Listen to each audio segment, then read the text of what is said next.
اللهم نور قلوبنا بالعلم وزين أخلاقنا بالحلم وافتح بيننا وبين قومنا بالحق وأنت خير الفاتحين.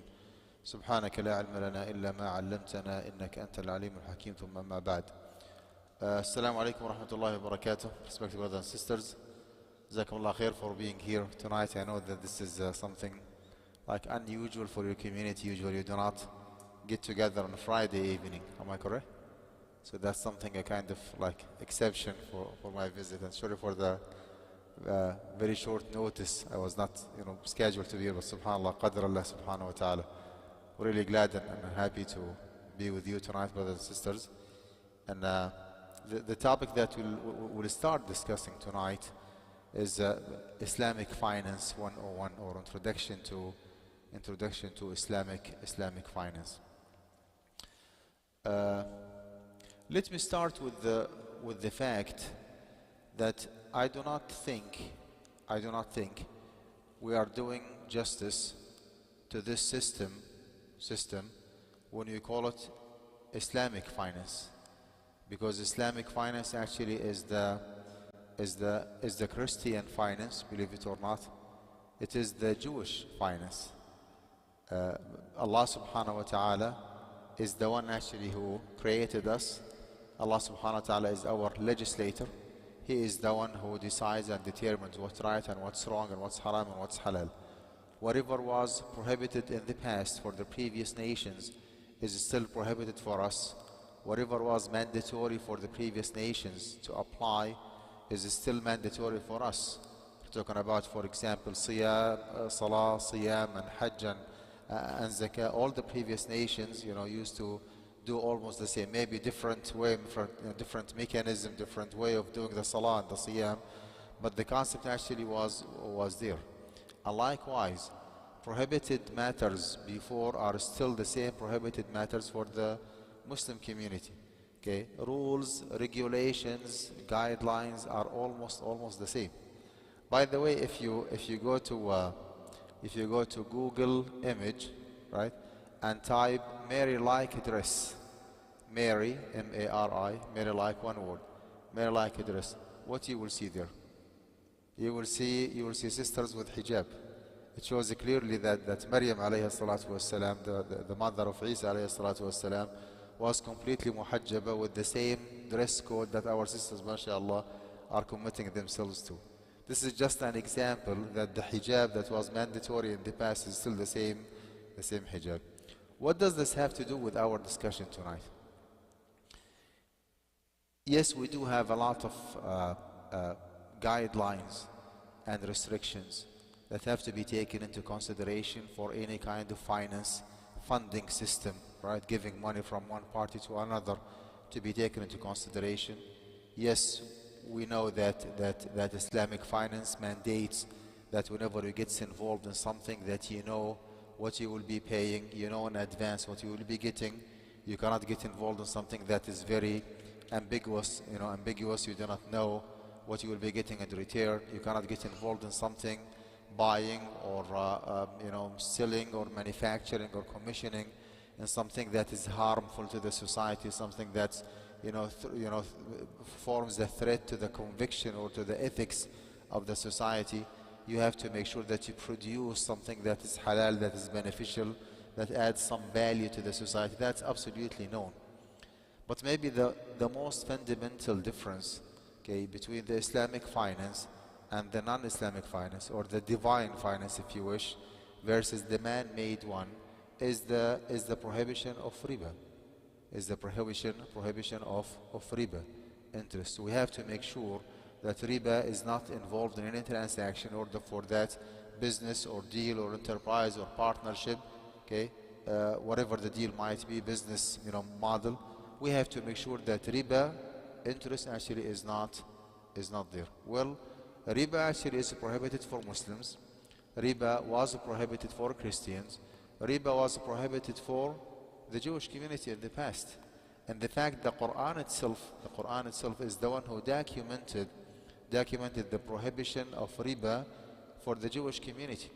When Allah subhanahu wa ta'ala was criticizing like a certain Jewish community at a certain time, He said, وَأَخْذِهِمُ الرِّبَا وقد نهوا عنه وأخذهم الربا وقد نهوا عنه. They used to, as well as they used to deal with interest while they were prohibited from doing so.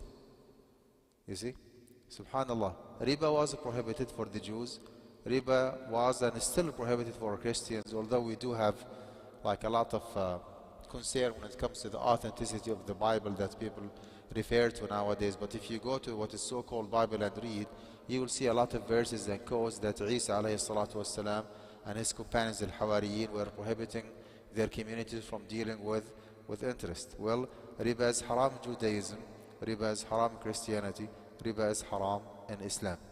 And that's why I prefer to call it a divine finance, Christian finance, Jewish finance, in addition to be an Islamic one. That is one thing to to have in mind, that we Muslims are not bringing something like a brand new, innovating something or reinventing the wheel. We're just implementing whatever was implemented in the past. The second thing here, I don't think we have an issue, right? When it comes to the prohibition of interest, everybody actually knows that interest is haram. Even if you stop anyone in the street and ask him or hear a question, do Muslims deal with interest, especially practicing Muslims? The answer will be no. I mean, Muslims, try to stay away from interest. This is not the issue here. The issue here that we are facing is that what is the interest that you are referring to? What does interest mean to start with? What does interest mean that Allah subhanahu wa ta'ala prohibited when we say, Ya ayyuhalladhina amanu la ta'kulu riba ad'afan mudha'afa, right? If you go to traditional fiqh books and read, right, sometimes you feel yourself more confused than determined, right? You read different examples of exchanging, for example, like wheat for barley, or exchanging apple for orange, right? Or exchanging, date fruit for date fruit with a different quality. And you get confused. I mean, is this the riba that Allah subhanahu wa ta'ala prohibited? Yes, it is. Okay. But the problem here is that the vast majority of those examples that we read in traditional fiqh books do not exist nowadays. Muslims in the United States in 2022 do not exchange barley for wheat or tamar for rutab or date fruit for orange. We do not do that, right? So you find yourself actually confused. I mean, where is the riba that Allah subhanahu wa ta'ala prohibited? And that's a very good question. Riba actually has different categories, right? The most severe one, the most prohibited one, the one that is agreed upon, is very simple, very simple. And believe it or not, if you study and analyze the finance system in the United States, you will find the vast majority, maybe more than 95% of the different prohibited transactions, because of being involved in riba, belong to that very particular category or kind of riba. That riba actually goes as riba duyun. Sometimes they call it riba nasi'ah, sometimes they call it riba al-jahili. Forget about all these confusing names. Riba that I'm referring to is simply where you go to Chase or to Bank of America and you apply for $100,000 investment loan, right, or business loan or personal loan, and upon approving your application, you will be getting $100,000 cash or deposit in your account. The bank actually, by the FDIC, by the Federal Deposit Insurance Corporation, by the law of the land, you have to guarantee that principal. You are responsible for paying back those $100,000 plus. Okay, that plus could be APR, they call it, annual percentage rate, right? It could be like lump sum, it could be per day, it could be APR, anything that's called a premium, something that is on top of the principal. So when you get your money from Bank of America, you are absolutely by your own, right? You take that money, you involved in a business, you make profit, you break even, you incur loss, you run out of business. The bank actually does not care about you whatsoever. Okay, The profit actually is yours and the loss is yours. Okay, you are by your own. You have one complete year to come back and to pay those $100,000, 100 plus, right? 100 plus. That kind actually of riba is the one that its a prohibition is something that is agreed upon. Every single Muslim knows that this kind of riba is prohibited. In a very technical term, we call this kind of financing or funding. We call it a risk shifting model, which means that only one party is taking full responsibility and liability. The bank is just sitting and relaxing. The bank actually has trillions of billions of millions of dollars, right? Taking full advantage of your need, exploiting your need, right? Giving you $100,000, does not care about you. There is no risk involved in this transaction. You are by your own. You do whatever you want. You come back after 1 year and you pay the principal amount plus extra money. That is the riba that Allah subhanahu wa ta'ala prohibited. This kind of riba, this kind of interest is the prohibited one. Now let's make a very quick comparison, okay, between the man-made finance system, which is the riba one, right, versus the divine one, or if you wish, if you insist, the Islamic one. Just imagine that you live, in Honolulu, right, where the Islamic finance is implemented 100%. The Islamic finance system is implemented 100%, right? You went to Islamic Bank of America or Islamic Chase, and you applied for $100,000 loan. Well, the banker or the loaner, the loan officer would say, well, you are in the wrong place. We do not give you money here. Okay, you do not give money? Yes, we do not give money. Okay, Islamic banks do not give you money as a loan, because in the Islamic finance system, loan is not a mode of finance to start with. Loan is not a mode of finance to start with, right? If I do have $100,000 and I know that someone actually is in desperate need for my money, he or she wants that money maybe for a few months, he wants to pay the bills or to pay for the rent or the tuition fees or to do like a healthcare, surgery or whatever, I'll be more than happy to give him or her that money for just a few weeks or a few months, okay, for sadaqah purposes, for cooperation purposes, for devotion purposes. You take care of your need. Whenever you recover financially, you just come back to me and you give me the principal. I'm not looking forward for any kind of interest or benefit. You take 10,000 or 100, you just bring it back $100,000, right? So in the Islamic finance system, loan actually is an act of charity, believe it or not. It's a kind of benevolence. You do others favor by giving them a loan for a certain period of time, right? For supporting, for cooperation purposes, let me put it this way, and that's it. And a part actually of the devotion that you do is that you incur that, okay, you as a lender, you incur even the inflation, okay? If I give you $100,000 for 1 year and the purchase power of the 100 after 1 year went down all the way to 90% with the loss or inflation 10%, I have to incur the loss. Because basically actually I did not give you the money as a kind of business. We're not doing business here. Loan is not a mode of finance to start with, right? So back to our discussion. Loan is not a mode of finance. You went to Chase to apply for a loan, and the loan officer told you, well, you are in the wrong place. I mean, we do not give money here. Okay, I want $100,000 to upgrade my business. Okay, let's sit down and talk business. Okay, let's say that they did their own due diligence and they found out that mashallah, you are very good in car dealership, right? They give you $100,000 based on one of the Islamic modes of finance called the mudaraba. Mudaraba means trustee partnership. Here is the money. We know you very well. You are very good, mashallah, in car dealership. That money is designated to be invested on our behalf. You act on our behalf as a partner or as a manager. You put that money in the car dealership. whatever profit you make, we are entitled for 20%, 30%, whatever the percentage might be. And if there is no profit whatsoever, okay, then you just pay us our principal back. Well, worst case scenario, something happened, right? We did this deal back in March 2020, just a few weeks before the pandemic, right?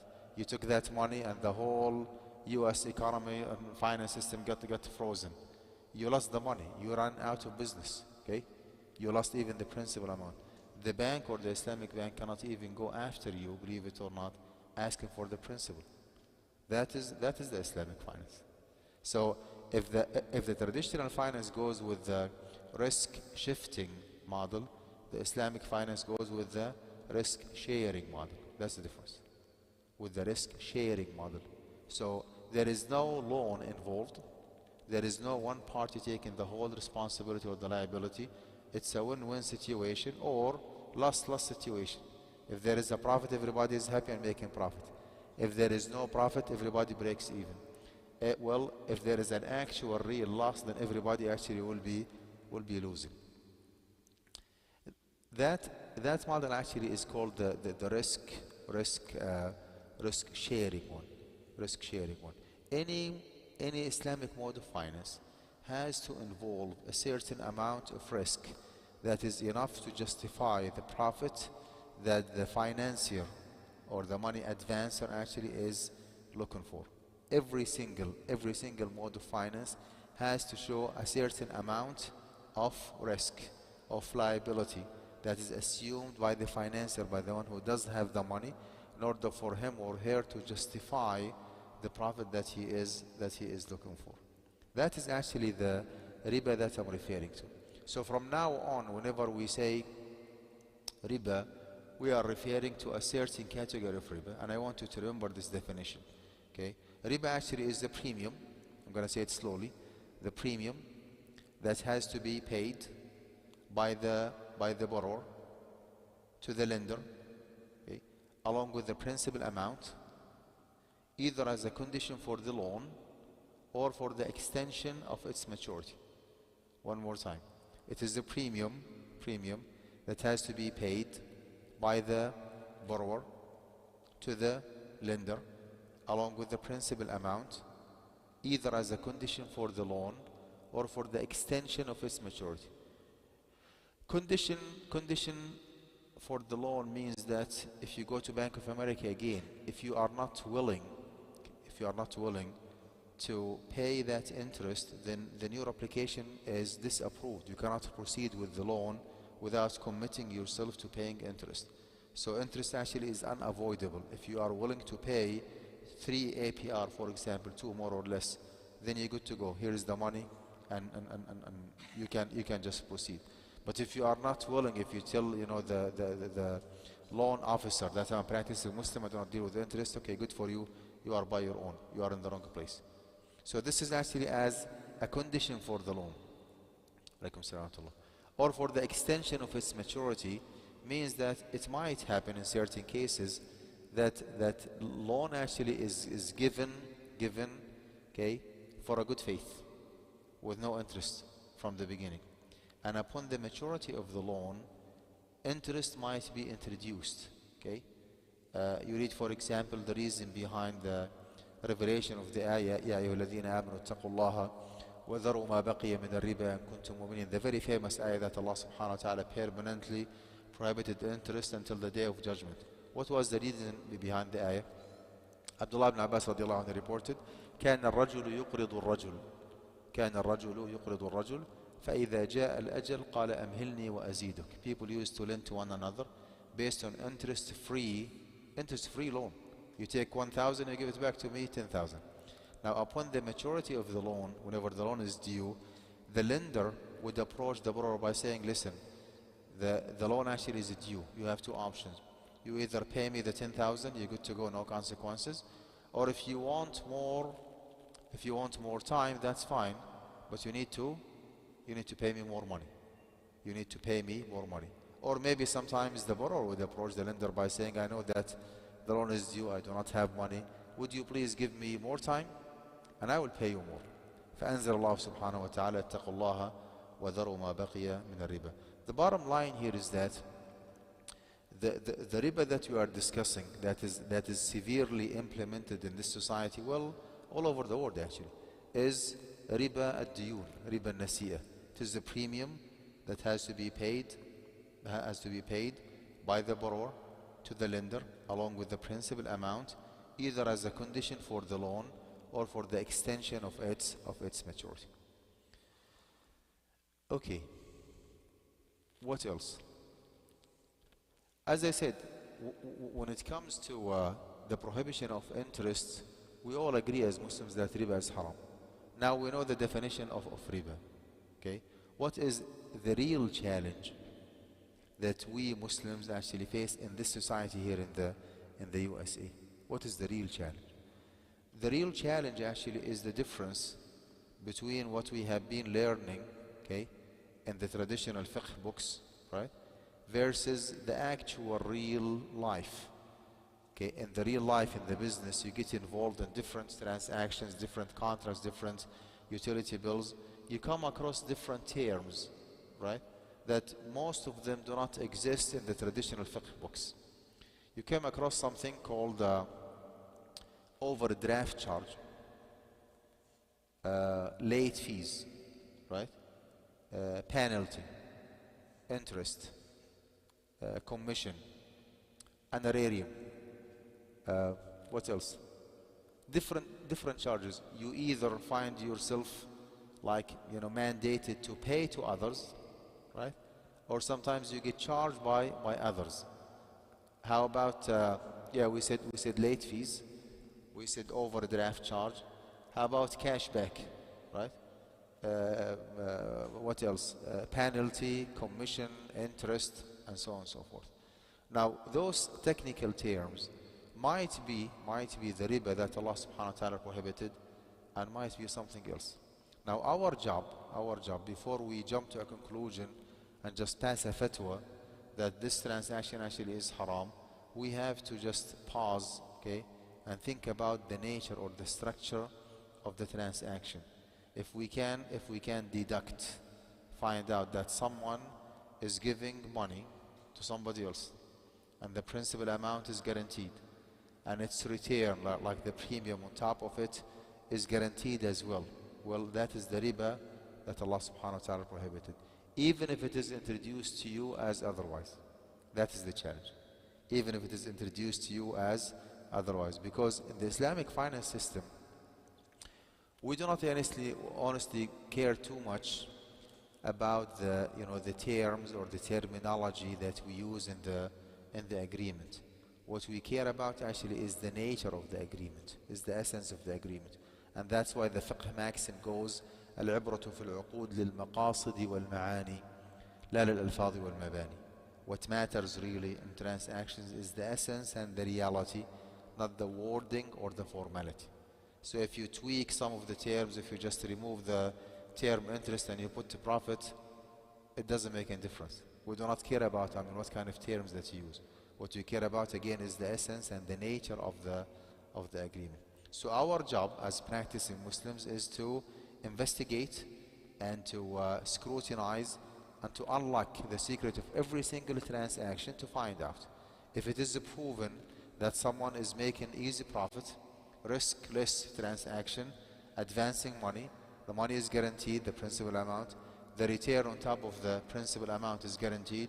Well, that is the riba that Allah subhanahu wa ta'ala prohibited, even if it is introduced to you as otherwise. And vice versa. Believe it or not, you will come across certain transactions where the term interest, riba, interest, is clearly mentioned, but it's not the riba that Allah subhanahu wa ta'ala prohibited. So you're good to go. You can confidently get involved in those transactions. Let me give you some practical examples. And let's do this exercise together. Example number one. If I'm telling Akh al-Karim you, that's okay. I'll be giving you $5,000, and you have to pay me back by the end of 2023. That's 1 year, 2 months from now. You pay me back 5,500. 5,500. So this is the deal. Okay, the principal amount is guaranteed, and I don't care about the outcome result. You take the money, you are by your own, and you commit yourself to paying me back another 500 on top of it. Deal, sign, here is the money. Okay, what if I decided otherwise? Instead of giving you the money, I went to Chase and I opened a saving account. Saving account. Now, based on that saving account, not checking account, no, saving account, Chase actually is guaranteeing the $5,000, and Chase actually is committing to pay me back a total of $5,500 by the end of 2023. Now, my question to you, what is the difference between the first scenario and the second scenario? Legally speaking, business-wise, is there any difference between the two? They are identical. They are identical. This actually makes it clear that opening a saving account is an interest-bearing loan, believe it or not. Opening a saving account is an interest-bearing loan because the recipient, okay, or the bank that you are dealing with is guaranteeing the principal and guaranteeing the return. And this brings us actually to square one, the premium that has to be paid by the borrower to the lender along with the principal amount, either as a condition for the loan or for the extension of its maturity. Someone might say, well, hold on.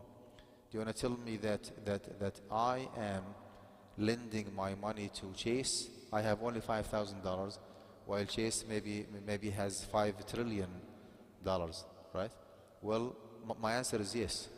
When it comes to identifying the structure or the relationship between me and Chase, we do not care that much about who has more or who has less. What we care about is the essence and the nature, the structure of the relationship, right? Back to the قاعدة, to the fiqh maxim, العبرة في العقود للمقاصد والمعاني لا للألفاظ والمباني. What matters in transactions is the essence and reality, not the wording or the formality. We were able, to find out that someone, which is me, I'm the lender here, okay? Someone actually is advancing money. Principal is guaranteed and the return is guaranteed. And based on this analysis, okay, opening a saving account by default is not a halal option. It's not introduced to you as an interest-bearing loan, okay, but its Islamic interpretation, if you wish, is that it is an interest-bearing loan. This is one example. Another example, you have only maybe, let's say, $700 available balance in your checking account that's connected with your debit card, not with your credit card. Okay, you stopped by JCPenney or any point of sale and you made a transaction of you purchased something for $1,000 while you have only how much? 700. Usually it goes through. Usually it goes through. Okay. Now, whenever you receive your bank statement, your monthly statement, you will find out that $300 has to be paid back to the bank, right? And on top of that, you don't have to pay interest, or there is something else called $35 overdraft charge. Overdraft charge. It's not interest, no. It is overdraft charge. Now, what is the status of the overdraft charge? Is it riba or not? Now, before we jump and answer again, we need to unlock the secret of the transaction. I have only 700, and I purchased an item for 1,000. It means that someone paid on my behalf $300. Does that make sense? Someone paid on my behalf $300. Now, is it a gift for me? يعني مش هنسواد عيوني مثلا? No. I have to pay it back. I have to pay it back. Okay. So far, so good. I borrowed from the bank. I mean, this is what does it mean? That I have borrowed from the bank $300. Well, if the only thing that I have to pay back is the 300, then no concern. I borrowed 300. I paid it back how much? 300. Well, problem here is that I have to pay on top of the 300 something else. It could be $1. It could be 100. I'm not talking about numbers. I'm talking about the concept itself. Or there is something has to be paid on top of the principal, which is introduced to me as an overdraft charge. So $300 loan has to be paid back $335. Well, this is actually the riba that Allah subhanahu wa ta'ala prohibited. So based on that, the default rule default rule, is that the overdraft charge is riba. You can easily argue that, but by the way, you can say no, the bank actually does have overhead expenses, processing fees, the bank has employees, they have to pay. Okay, you went off the system, a certain process has to be followed, and this actually mandates some cost. I mean, that's very possible, very possible. But I'm not here to discuss details. I'm here to establish some basic fiqh rules for Muslims, right? By default, you borrowed $300, you paid back 300 plus. That plus, whether $1 or $1,000, is the riba that Allah subhanahu wa ta'ala prohibited. Although it is introduced to you as overdraft charge, it's not riba, but based on our analysis, right? Okay, we found out that this is the riba that Allah subhanahu wa ta'ala prohibited. Okay, more examples? Yes, no? طيب. More examples. Every single utility bill that you have, that is at Guidance College. Every single month, or the end of the month, I owe them their salary, right? So it's not a loan. I mean, they did not borrow from me 4,000. No, I mean they offered their service, and as an employer, I have to pay them a salary. So this is a debt, right? In the Islamic finance system, in most cases, debt actually is equivalent to a loan. Debt takes the same rule of the loan. So back to our example, okay? By the end of November 2022, I owe T-Mobile $190. And I have maybe 5 days, 7 days, whatever to pay. If I exceed my limit, if I just wait, keep just procrastinating, inshallah, today, tomorrow, like the Arab, inshallah, I will do it, okay, until the due date actually is already passed, then actually I'm putting myself in a position where I have to pay late fees, okay. Late fees actually means that the $190 that I owe T-Mobile has to be paid back, let's say 215 or whatever. That extra amount, late fees, will be interpreted as riba, because actually debt is equivalent to a loan. Debt is equivalent to a loan. Loan is to be paid based on its exact amount, not based on its value or purchase power. 190 has to be paid back how much? 190. Anything, or if I willingly expose myself to pay more than 190, that will be counted as interest. So believe it or not, late fees is a kind of interest. You have to make sure that whenever you receive your utility bill, that you just pay it on time. Or maybe you can set an auto pay online whenever it comes. I mean, it gets like paid automatically without taking the risk or the hassle of going and paying. Let's take maybe more obvious example, inshallah. If you give me just maybe a few minutes, inshallah, I'll open the floor. طيب. Let's go maybe with the most maybe explicit example here, which is home mortgaging. Home mortgaging. What does it mean for me to mortgage a house in the USA? What does it mean? How many transactions I'm getting myself to pay that amount, maybe $800,000 within the next 30 years, right? Now, in order for the mortgage company to secure their fund and to make sure that if I walk away or foreclose or pass away or just skip the house and move somewhere else, that they can go after me, okay, and get their house back to secure their money, right? So there is a sale agreement where I buy the house, and there is a loan agreement where I borrow money from the mortgage company, and there is a mortgage agreement. Mortgage agreement means the lien that they put on the property. We do not have an issue with the sale agreement. وَأَحَلَّ اللَّهُ الْبَيْعَ وَحَرَّمَ الرِّبَا.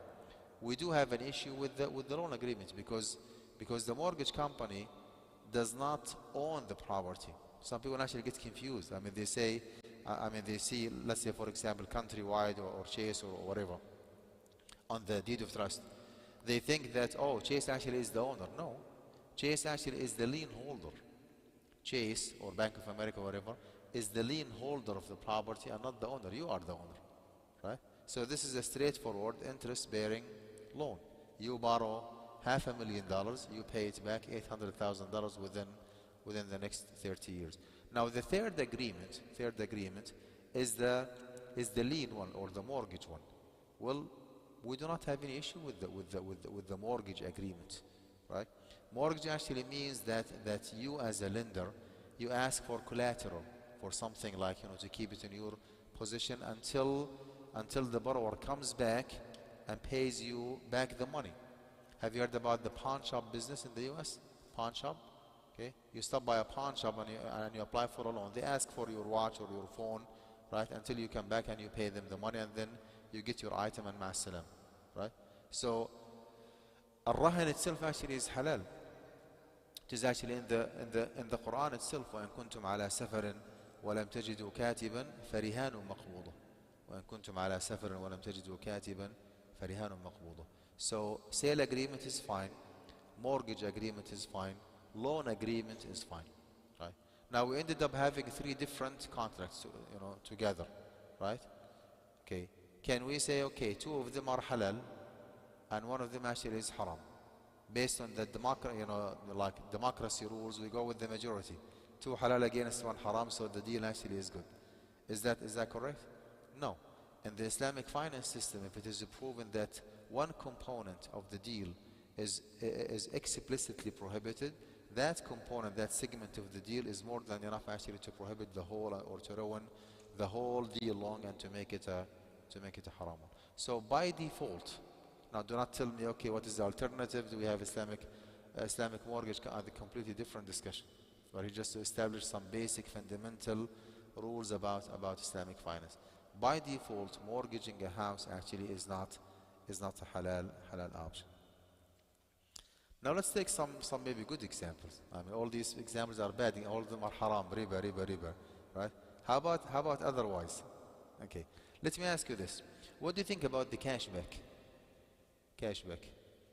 I'll give you just one minute to think about it and to give you your own interpretation of cashback. Is it halal or haram, and why? Do the same exercise. Try to find out what's going on and let me know. Cashback credit card. Yeah. Not the $100 like gift whenever you open a check. No. I'm talking about the cashback.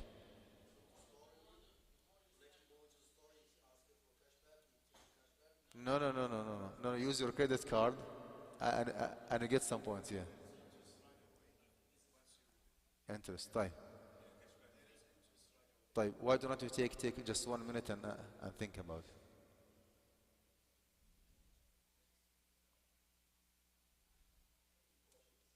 And if you give me the right answer, I'll give you cashback. طيب.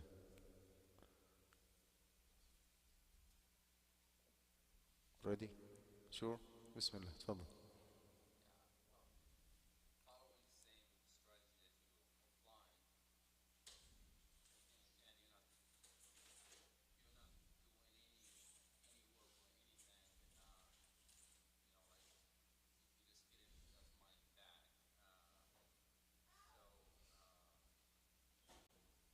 Easy profit, haram, riba. طيب. جزاك الله خير. Any other attempt? Yes.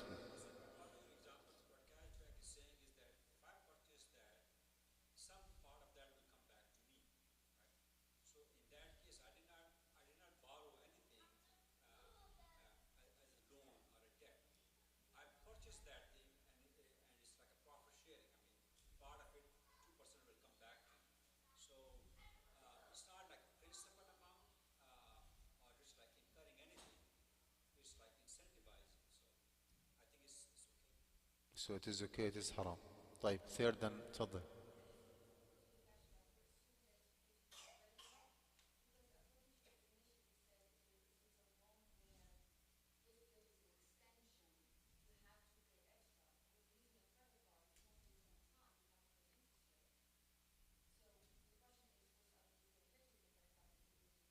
Well, let's go with the assumption that using credit card is fine, which is the case. Yes, it is.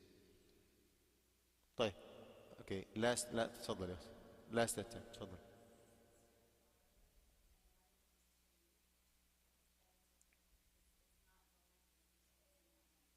أحسنتي ما شاء الله عليك. جزاك الله خير. Here is the answer. What does it mean for you to hold a credit card? What does it mean? It means that you are authorized to like up to certain amount of money called line of credit. You can stop by the ATM machine and withdraw some cash money. You can purchase items. You can pay bills, right? So when you hold the credit card, it means that you are the borrower and the credit card company is the lender. Okay. Now, when you purchase an item for $100, how much you have to pay back net amount if the cash back is $5? 95%. Okay.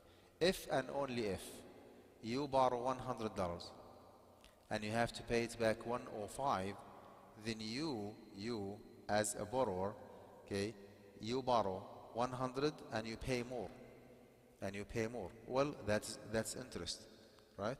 But if you borrow 100, and the net amount that you pay after receiving $5 cash back is only 95, so you borrow more and you pay less. So who is the beneficiary here? Who is benefiting from those $5? Is it the lender, which is haram, or the borrower, which is halal? The borrower, you see. So you borrow 100 and you pay it back 95. That's completely the. Thank you. That is the opposite of riba. That is the opposite of riba, right? So cashback actually is halal. If you receive more, you have to pay me actually cashback. Your answer is wrong. So this is, I mean, as you see, this is like a very good exercise, right? I mean, you think about it this way, and you can extract rules. طيب, last example before I open the floor for question and answer. Okay, you want to buy, yeah, طيب. Yeah, inshallah, I will.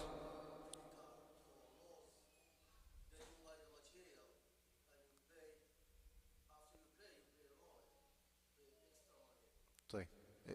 Yeah, if you give me just a few minutes, inshallah, I promise I will stop and we'll have a discussion. Deal? Okay. طيب. Last example. You want to purchase a car from your neighbor, owner finance, no bank involved whatsoever. Okay, your neighbor, John Smith, is asking for $10,000 for the car. And he told him, you know, John, I like your car, but I do not have $10,000 cash. Is it an option for you to make an installment for me? And he said, yeah, that would be fine, but I'm gonna charge you interest.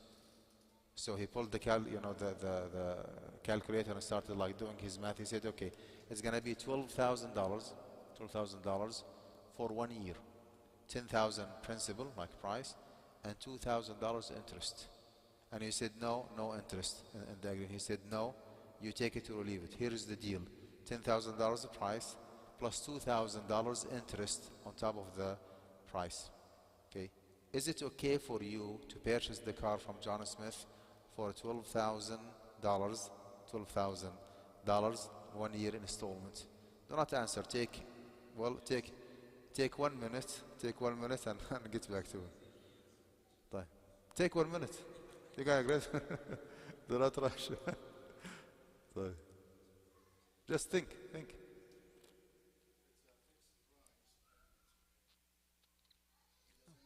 I'm gonna charge you cash back actually if your answer is wrong. So. طيب. طيب, let me confuse you more a little bit. How about that? What if you decided to go to Bank of America and to borrow $10,000, giving them to John Smith, and to pay Bank of America $12,000 within 1 year? Within 1 year. Versus what do they call it? In-house finance between you and John Smith. Are they the same? MashaAllah. طيب. What's that? Okay, if you decide to borrow from a third party, right, 10,000, pay it back to Bank of America 12,000, that's riba, right? I mean, this is obvious, clear. Are we on the same page?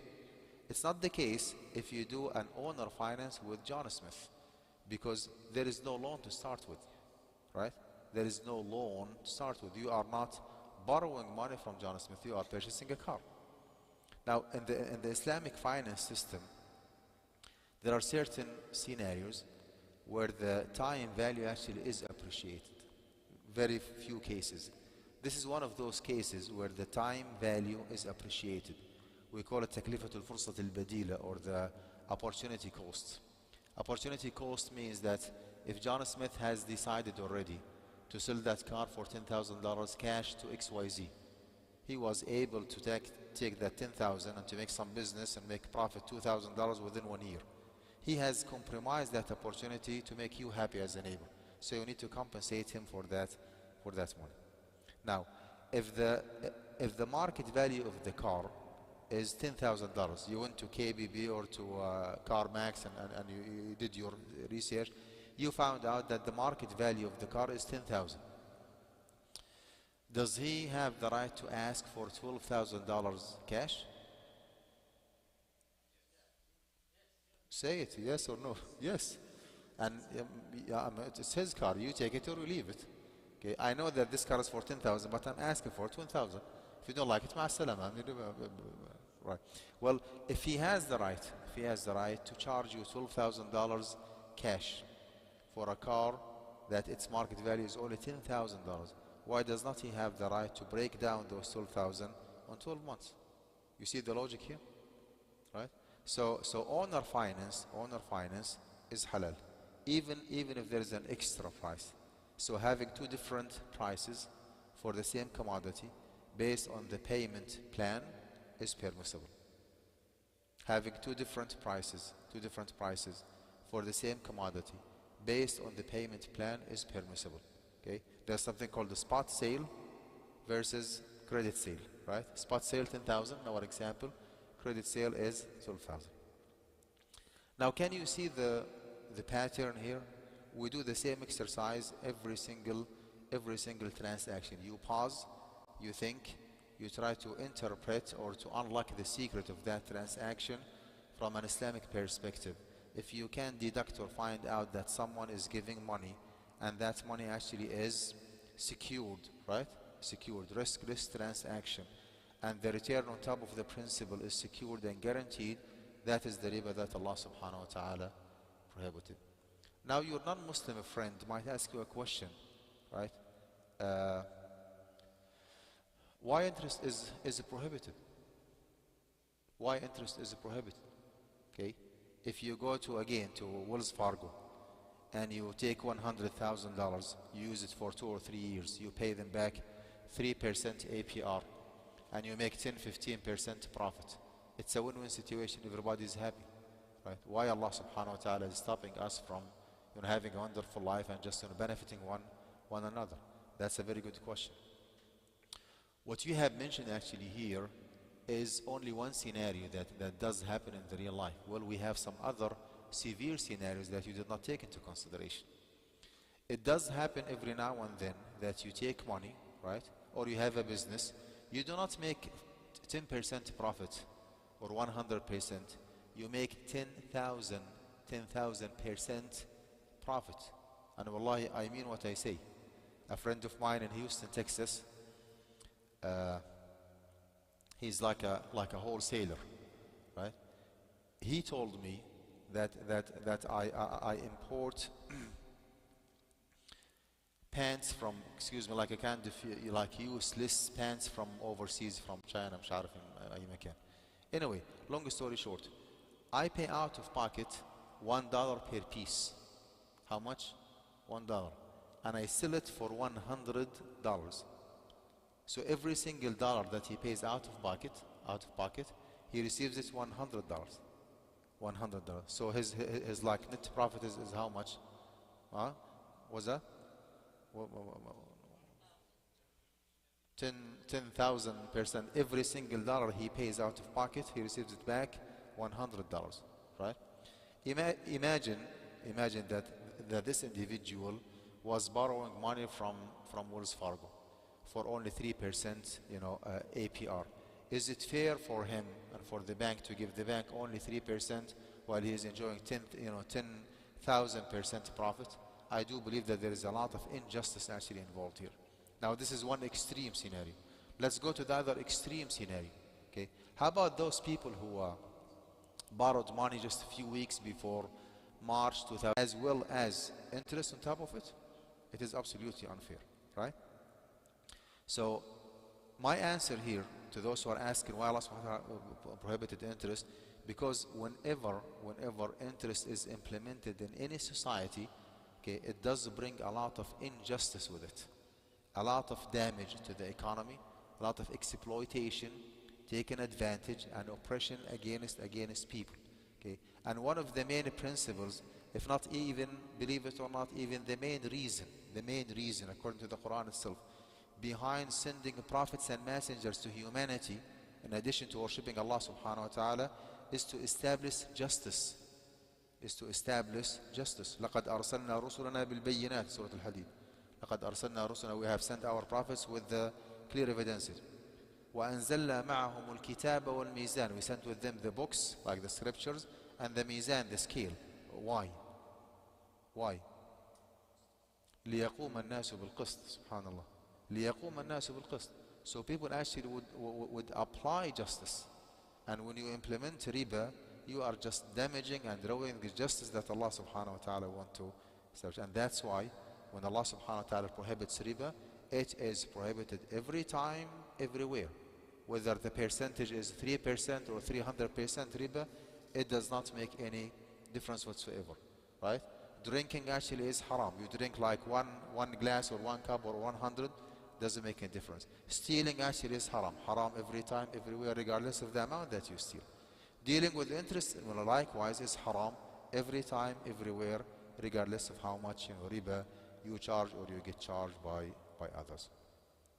So this is just a kind of, I would say, appetizer to the topic, just to open our appetite, okay, to think more about riba and the challenge that we are facing as a Muslim community, how to establish ourselves financially, okay, how to challenge the system. I mean, you do not have to penetrate the system and try to come up with something that, well, you can just ignore the whole system, banking system, and establish your own. If you do have a vision and mission, and if we put our resources together, we can establish like a parallel system, challenging the current system, okay, just neglecting and ignoring the current banking system, and establish our own Islamic finance system in the United States. Are we willing to stand for our principles, for our ethics, for our values, and establish those institutes? That's a different discussion.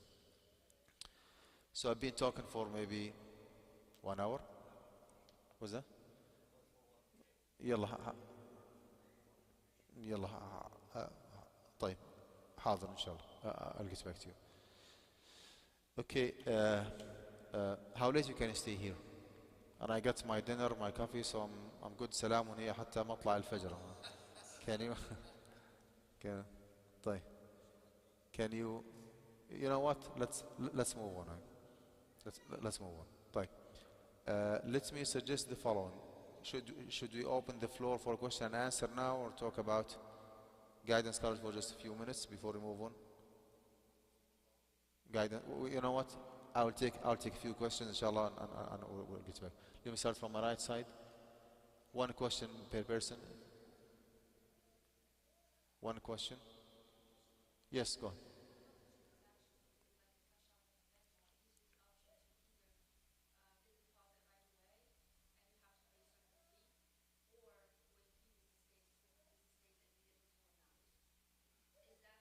Are you talking about Forex? Forex, like currency exchange?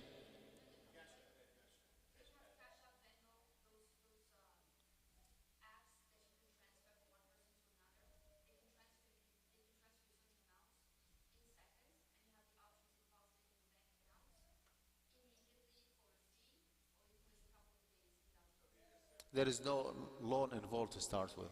So yeah, we should be good, yeah. طيب تفضل.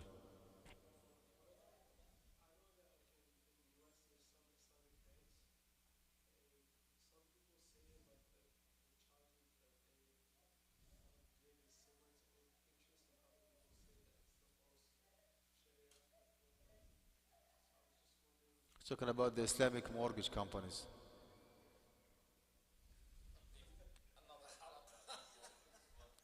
طيب هو أخي الكريم يعني briefly those major Islamic mortgage companies are a part of the finance system in the US. They deal in something called the secondary market.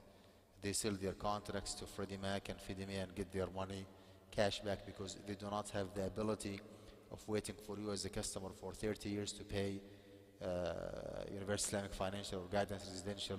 They do not have the luxury of waiting for you until you pay them back the whole amount. So they structure the contracts in a way that is sellable in the secondary market. If the value of your contract is $800,000, okay, with Guidance Residential, for example, 500, half a million principal, $300,000 profit, not interest. They turn next day in the morning to Freddie Mac and they sell that contract for, let's say, $780,000 cash. They get their money and they move on, and you deal with Freddie Mac and Freddie Mac.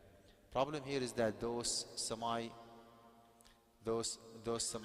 like federal institutes are just straightforward interest-bearing institutes. So those companies actually have to show Freddie Mac and Freddie Mae compliance that this is a very traditional, conventional loan. There is no ownership, there is no liability, there is no tax, there is no insurance, there is no maintenance, nothing whatsoever. Meanwhile, they have to convince you and I, as practicing Muslims, that, oh, this is a Sharia compliant one. So they have to incorporate a genuine, sound Islamic finance practice in a non-Islamic finance practice, which is impossible because of the severe incompatibility between the Islamic finance and the traditional finance. You cannot actually integrate Islamic finance into non-Islamic finance. So all those 5 companies, whether Guidance Residential or Universal Islamic Financial or Devon Bank or Ijara Loan or La Riba, okay, they do have, glitches and violations. Honestly, they are not in the same level. They are not in the same level of Sharia compliance because of different reasons, right? One of those reasons is that some of them operate as investment companies. So they do have the right of purchasing the item or the house and keep that ownership throughout the whole agreement long. And some of them operate as banks, so they cannot possess or own a property. But the bottom line, they are not in the same level. If you want to read more about those companies, go to AMJA website or just Google AMJA, AMJA, AMJA. That's our fiqh council, the Assembly of Muslim Jurists of America, AMJA. You just type AMJA capital, Islamic mortgage companies, and you will see like a declaration in Arabic and English about those 5 different companies. Briefly, Guidance Residential is the best option. It's not 100% halal. It is halal enough, if you wish. Halal enough, yeah. That's called Guidance Residential. If not, then you go with the second option, which is Universal Islamic Financial. If not, you go with... Did I say something wrong there? Time's up. Okay. If not, then you go with Devon Bank. And the other 2, which is Ijara Loan and La Riba, are non-Sharia compliant. They are not, according to AMJA. طيب, let me take maybe one more question. تفضل.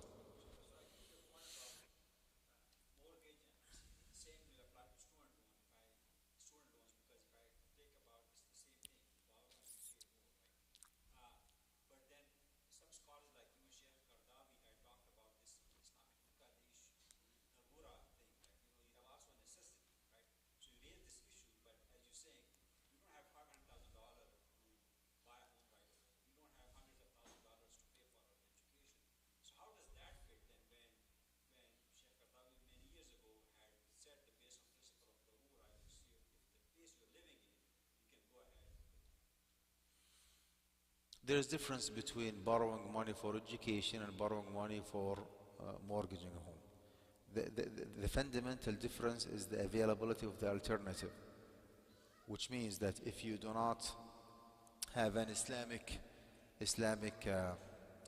finance for your mortgage, you can rent a house, right? You don't have to own the house. You can just rent and live, as simple as that. So your need actually is satisfied and fulfilled by just renting a house. When it comes to education, there is no alternative. Sometimes, you or your kids, for example, reach to a point where if they do not borrow money, then there is no other option.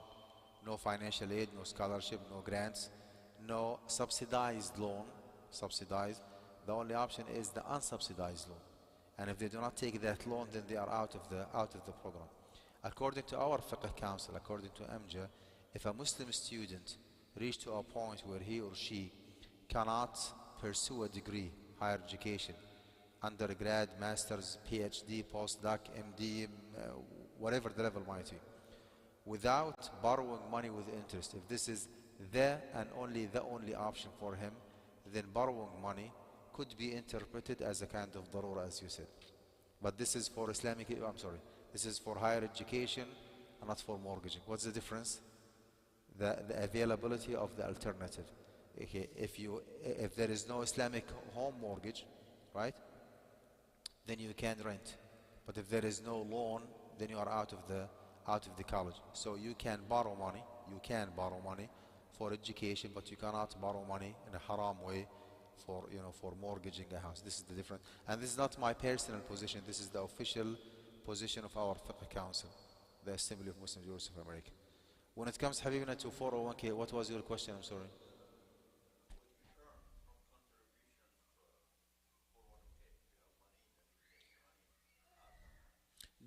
Do your best to have your portfolio as Sharia compliant as possible, okay? Either by like readiness or by avoidance. Readiness means that you get rid of the haram that you cannot like stay away from, or by avoidance if you do have the authority, of setting your own portfolio.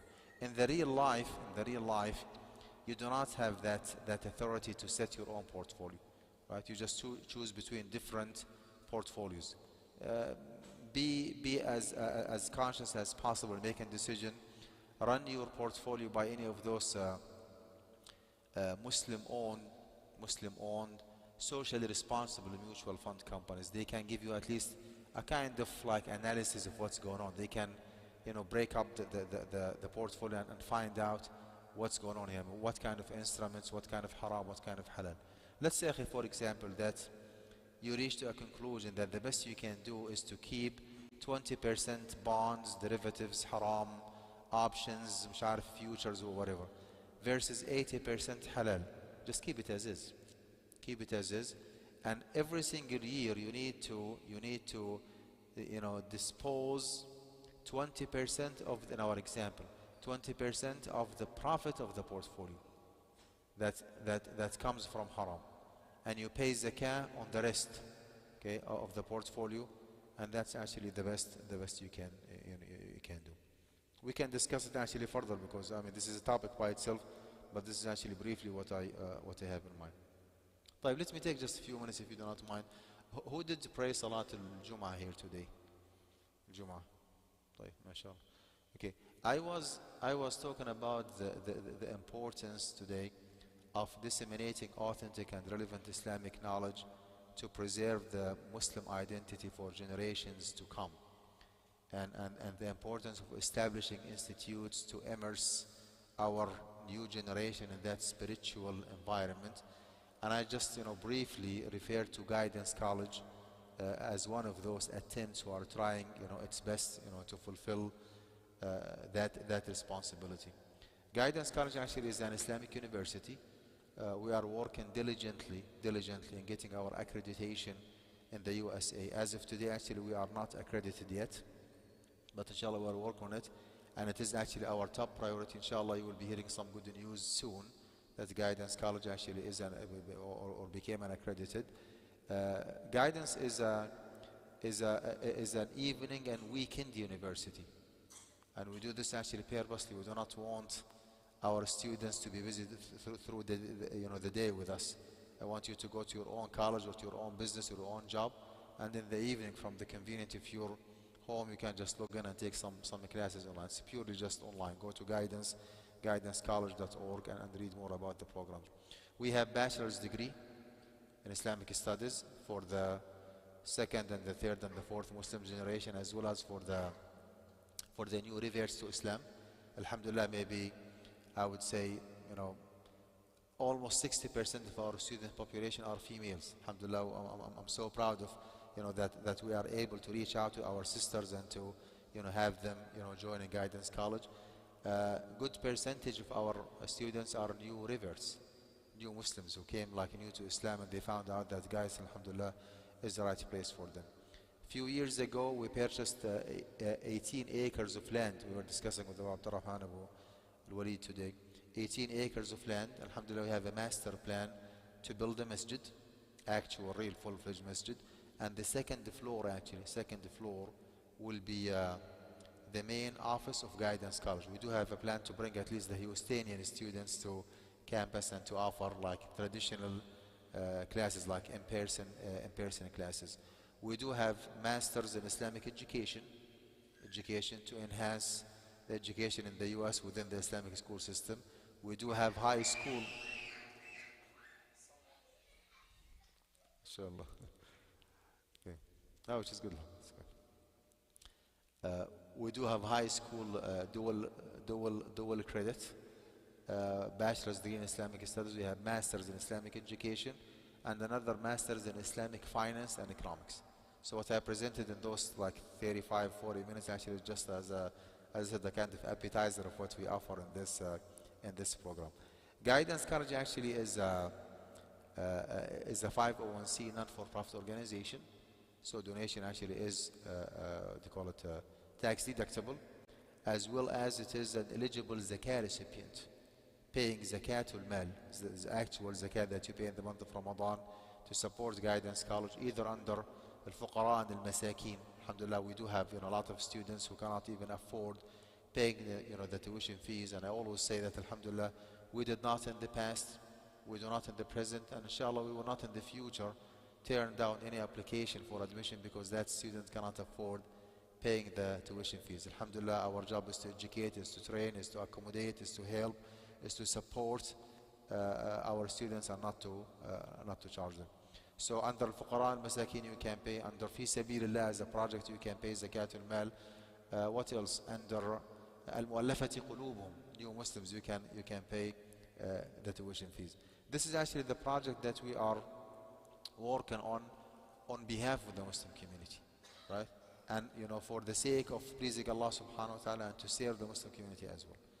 And I pray that inshallah you will be keeping us all in your dua, that Allah subhanahu wa ta'ala would give us more and more support, because again, this is among furudul kifaya, like the communal obligation. We do this job on behalf of the Muslim community for 10 years, and inshallah will continue until you will see and hear that Guidance College became actually a reference, okay, and the top authority when it comes inshallah to Islamic education in the United States. I would love to see as many brothers and sisters from this community joining Guidance College. Break the ice, go to our website, find out those programs. If you can be a degree student, that's a wonderful idea, degree student. If not, maybe you can be a non-degree student. You can just pick and choose maybe certain classes. Okay, you want to educate yourself in the Islamic inheritance law or the Muslim family law as an attorney or as a, okay, you want to enhance your knowledge in Islamic finance system, and you revert to Islam, want to learn more about Aqidah. You just pick and choose the classes that you want. Even if you want to be an audit or listener, like take some classes but without fulfilling the course requirements, like no weekly assignment, no midterm, no final exam, that would be actually an option as well. And when you hear that we already purchased 18 acres of land and we have a master plan to build a masjid and a university campus, full-time Islamic school, youth center, healthcare clinic, it should come to your mind that you are talking about billions of dollars, right? And that's why actually I think we do deserve your financial support. And those few minutes, inshallah, will be opening the floor to support the noble cause of Guidance College. A few months ago, actually, I was here in different masjid and I did a fundraising, and mashallah, a lot of brothers and sisters showed a lot of support. Amongst them, mashallah, Abu Walid and his son Walid. Until today, they are still fulfilling the pledge of the previous fundraising, so they are not expected to raise their hand tonight because, mashallah, they are still working on paying off their pledge from the last time. Allah jazakum khair wa barik fikum wa sa'alaykum inshallah dunya wal akhirah. Sponsoring a student for the bachelor's degree is only $10,000. Do you think that we can maybe work things out tonight and squeeze our budget and inshallah make it happen? So 1 year, 2,500. The whole program 4 years, that is 10,000.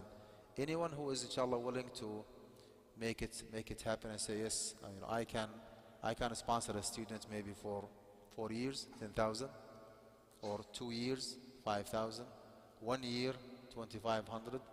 Any pioneer, anyone who is willing, inshallah, to be our pioneer, say, yes, ana laha, I can make it happen.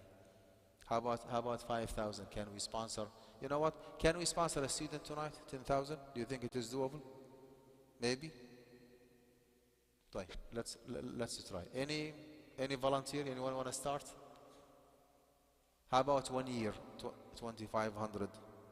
2,500 from your zakah, maybe your sadaqah, your donation, one-time payment, installment with no interest, interest-free. How about cash back? Pay you cash back. Maybe you want to break it down to $100 a month.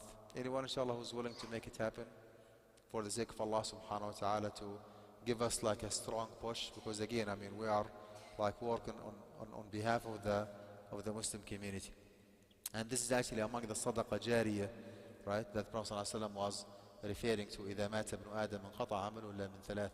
When the son of Adam dies, all of his good deeds will be terminated except from 3. The first one is sadaqatun jariyah. He didn't say sadaqah, by the way. Sadaqah means one-time payment, one-time reward. Sadaqatun jariyah means one-time payment, everlasting reward. Just imagine that you contribute in producing a hafiz or sheikh, male or female, imam, right, or a student of knowledge with a lot of knowledge and a lot of experience, going out, brother or sister going out, to different churches and different synagogues and different Islamic schools and giving lectures